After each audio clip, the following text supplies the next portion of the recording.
Guys, good afternoon. Good afternoon sa lahat. Good afternoon. Magandang hapon. Andito ako ngayon sa bahay. Wala akong pasok ngayon, tsaka kahapon. Day off ko 2 days. Kaya medyo mahirap kasi 2 araw yung day off sa isang linggo. Pero may pasok ako ng Sabado-Linggo. Pero yun nga, ang day off ko is Thursday at saka Friday. So ngayon, maraming nangyari. Pati kahapon nga, marami rin nangyari kasi kahapon, nagpunta ako ng Walmart. Bumili ako ng bumili ako ng liquid soap. Bumili ako ng mga hanger, liquid soap, hanger. Tapos, pa ba yung mga binili ko? Tapos yung pang brush ng CR. Bumili ako pang brush ng CR. Marami nangyari talaga kahapon, sobra. Kasi puro lakad ang nangyari, talagang wala ako sinasayang na day off talaga o yung araw. Talagang marami nangyari. Tapos kanina naman, naglakad na naman ako. Ganun na naman ulit. Pumunta ako ng Walmart, bumili ako ng razor. Ito, electric razor. Pakita ko sa inyo yan, no? Iyan, no? Kaya kanina, unang beses ko yan na nasubukan sa sarili ko. Gupit ako. Ito, makikita nyo, ayan, no? Yan. First time yan sa buong buhay ko. Ngayon lang ako nakapag-gupit. Kasi inisip ko para makatipid. Kasi alam mo, sipin mo kung palagi ka na lang magpapagupit ng 20-20 o 16 sa labas, talaga mapapagasos ka. Hindi ka makakatipid. So para makatipid, ang inisip ko, bili ng razor tapos gupitan ko yung sarili ko. O yung iahitan ko yung sarili ko. O i-razor ko yung sarili ko. So yun na nga. Tapos kanina, after ko kumain kasi nagutom na talaga ako, after ko mag-razor o maggupit sarili ko, naglakad na naman ako. Pumunta ako ng Town of Whitecourt.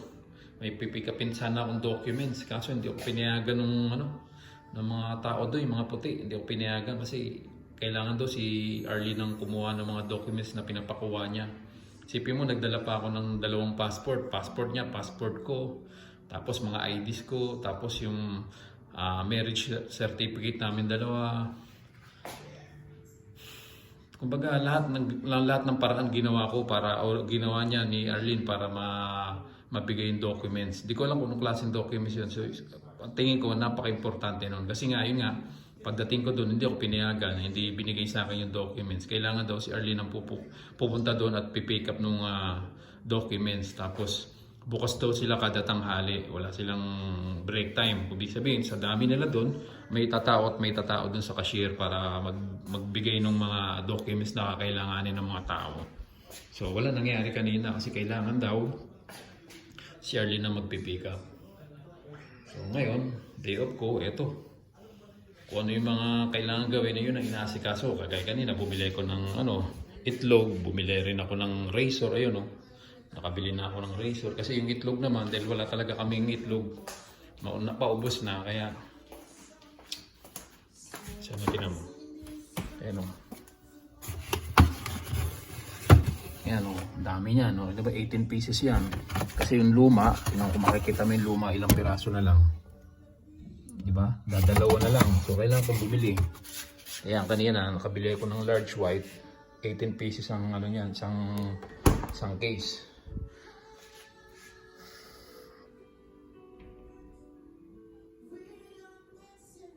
Okay. Maganda ko na Itbulaga. Tapos nga pala kahapon, nangyari kahapon pala, di ba wala akong pasok. So yun, ang sabi sa amin, may pipick upin daw ako na 2 kahon dun sa may Whitecourt Freight Center o yung pick upan ng mga package, mga padala na miss namin. Kasi syempre pag na-miss namin yun, kailangan kami nang pupunta doon para mag-pick up ng mga package. Kahapon pumunta rin sila ng umaga, nataon na walang tao rito. So nangyari, ako na mismo nag-pick up. Kasi nung nakarang araw kasi may pasok ako na yun. So wala silang naabutan tao rito. So matik na pag hindi na i-deliver dito, hindi na ipadala sa tao o naibigay sa tao yung package, matik na kami mismo ang kukuha ng mga package na yun dun sa Whitecourt Freight Center. So kaya kahapon nag-rent ako ng taxi, nagbayad ako ng $14 para makuha yung 2 package. So nangyari, ito na. Nakuha ko na yung dalawang package. Ito siya. Yung dalawang package. Yan o. So, yan. Ang laman pala, akala ko naman malaki. Kinabahan ako, sabi ko, naku, baka mabigat ito. Kaya tamang-tama mag-rent tayo ng taxi para pick upin yung dalawang box. Kasi nasanay kami na ganyang kalalaki yung box. O, tinan mo, oh. O, ikaw ba, kaya ko ba mag-pick up kung ganyang kalaki yung box? So, hindi. Kaya ito talaga, matik talaga, kailangan mag-rent ka ng taxi. So, yun nga. Pag-rent ko ng taxi, nung pagpunta namin doon sa White Court Fruit Center, itong tumambad sa akin, itong binigay sa akin ng kahera. Yung dalawang puti na baba, na ano, mag-asawa sila, dalawang puti. So ito siya, tingnan mo. Ayan siya, oh. Ayan, oh. Google Pixel 9. So yung akin yan, nahirapan nga kung baklasin, kaya in-slash ko pa yung ilalim mo. Pero hindi, may diskarte pala. So yun, nakuha na namin yung Google Pixel 9. Ito. Ayan, oh. Yung kay Lengling is kulay pink. Sa akin naman yung kulay puti o tinatawag din na porcelain. Yung kay Lengling is peony. So yun, ayun na, magagamit na pala sana. Kaso ang problema, hindi pa namin nare-receive yung SIM card. So yung sa akin, kinabit ko muna yung luma kong SIM card na Fido. Pero pagka dumating na yung SIM card nyo na Telus, tatanggalin ko na yung Fido. Tsaka yung kay Arlene, tatanggalin niya na yung Fido. Isasaksak niya na yung Telus na SIM card. So ngayon, pag nakuha ko na yung naipadala o na-receive na namin yung Telus na SIM card, ikakabit ko na rito sa Google Pixel 9 na cellphone. Dalawang unit yan.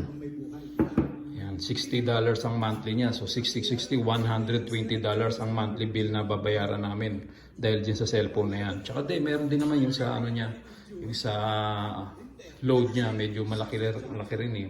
Kasi dati 21 gig ba yung pagkakatanda ko.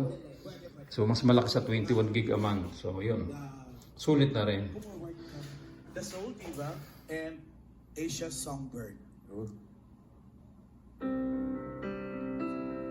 Okay. So kanina, nung pagdating ko, ang unang-una kong ginawa, yun, yung mais. Kasi sabi ni Arlene, gusto niya daw ng mais. So hindi niya nakain kasi matagal pa lang pagpalaga nito. Inabot ng 1 oras mahigit, parang 1 hour and 10 minutes. Ganun palang pagpapakulo o pagluluto ng mais, matagal. Hindi kaya ng 30 minutes lang. Kailangan kasi malambot yung laman niya bago mo patayin. So yun, okay na. Kaya lang mamaya pa namin makakain yan kasi kanina nung nagmamadali si Early kasi limitado lang yung oras niya. Hindi siya pwedeng magtagal kasi 1 hour lang yun So hindi talaga kinaya, kaya iba muna yung kinain niya. Nag-ano lang siya, putin muna siya na putin. Inubos niya yung putin na dala ko kahapon o nung isang araw. So mamaya, kailangan ko na yung magsaing kasi wala na paubos na yung kanin namin. So ganun lang. Ito, mga yugasan pa ito. May luluto yata siyang burger mamaya, burger patty. Hindi pa ako nakahugas kasi ang dami niyang pinagawa. Kasi pagkatapos kong kumain dyan kanina, pumunta pa ako doon sa Town of White Court para mag-pick up ng documents na pinapakuha niya. Kaso malas, hindi rin naman binigay sa akin. So ngayon, natambakan ako ng hugasan. Ito, yan. May hugasan ako. Mamaya hugasan ko yan. Grabe, no? Google Pixel 9.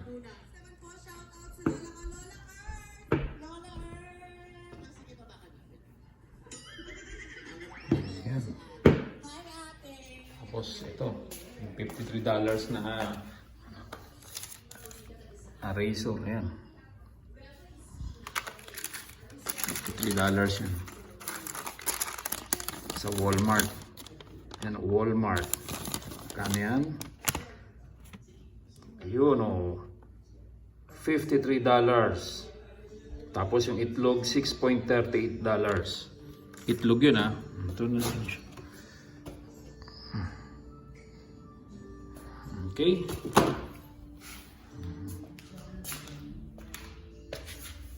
Ito yung luma kong cellphone, yung iPhone 5S. Gumagana pa yan. Kaso nga lang, syempre luma na. Alam mo naman tayo, maarte. Ayaw natin ng luma. Gusto natin lagi bago. So yan. Magagamit ko pa yung pang sounds. Kung gusto ko mag-YouTube, yan, magagamit mo yung sounds niya.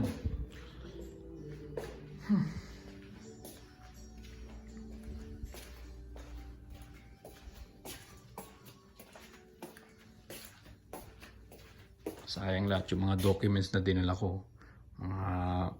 Para makuha yung dalawang passport, yung nagdala akong dalawang passport, yan. Marriage certificate, pero wala nangyari. Sayang yung lakad ko, ang init-init. Sayang yung pag-effort ko. Wala nangyari, sayang. Okay, yun lang. Maraming salamat sa lahat, ha.